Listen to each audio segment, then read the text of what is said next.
Kita ke informasi yang pertama, pemirsa, pihak kepolisian Polres Metro Jakarta Pusat ini akhirnya berhasil mengungkap teka-teki aksi perampokan sadis terhadap rumah milik seorang CEO perusahaan IT di Bilangan Menteng, Jakarta Pusat.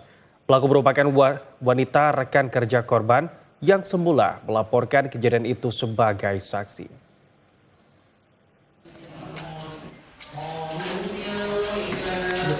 Teka-teki perampokan sadis sebuah rumah yang dihuni seorang CEO perusahaan IT MAH yang berada di Jalan Pati Menteng, Jakarta Pusat akhirnya terungkap. Pelaku yang seolah-olah merampok rupanya wanita berinisial T, rekan kerja korban yang menjabat sebagai komisaris pada perusahaan yang sama. Terungkapnya teka-teki perampokan sadis ini setelah pihak kepolisian menggunakan metode scientific investigation. Dari hasil pemeriksaan secara bertahap, rupanya T memberikan keterangan yang berubah-ubah alias palsu. Kemudian kita temukan ternyata bahwa keterangan awal dari saksi yang ada di TKP pertama itu atau saudari T itu kita duga palsu.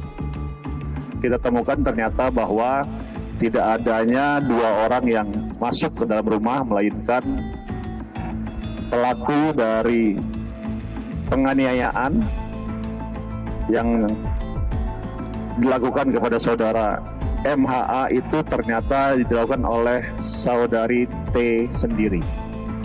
Korban dan pelaku bermula di lantai 1. Korban ini sedang bermain game menggunakan virtual reality.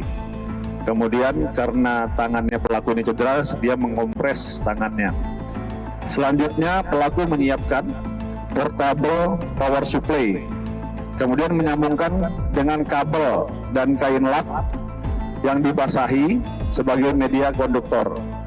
Kemudian pelaku menggulung dan meminta korban untuk memegang kain tersebut. Karena korban memegang kain tersebut, sehingga tersengat arus listrik dan terjatuh selama kurang lebih 6 hingga 8 detik. Pasca kejadian penyetruman tersebut, karena korban tidak sadar atau langsung pingsan, dalam kondisi panik, tersangka mengambil kuali dari dapur. Motif pelaku ingin menghabisi nyawa korban karena dendam dengan perkataan kasar yang selalu terucap dari mulut korban saat bekerja bersama. Selain mengamankan pelaku, polisi juga mengamankan sejumlah barang bukti yang dipakai pelaku untuk menganiaya korban. Akibat perbuatannya, pelaku T dijerat dengan pasal berlapis tentang percobaan pembunuhan dan perampokan dengan ancaman hukuman 8 tahun penjara.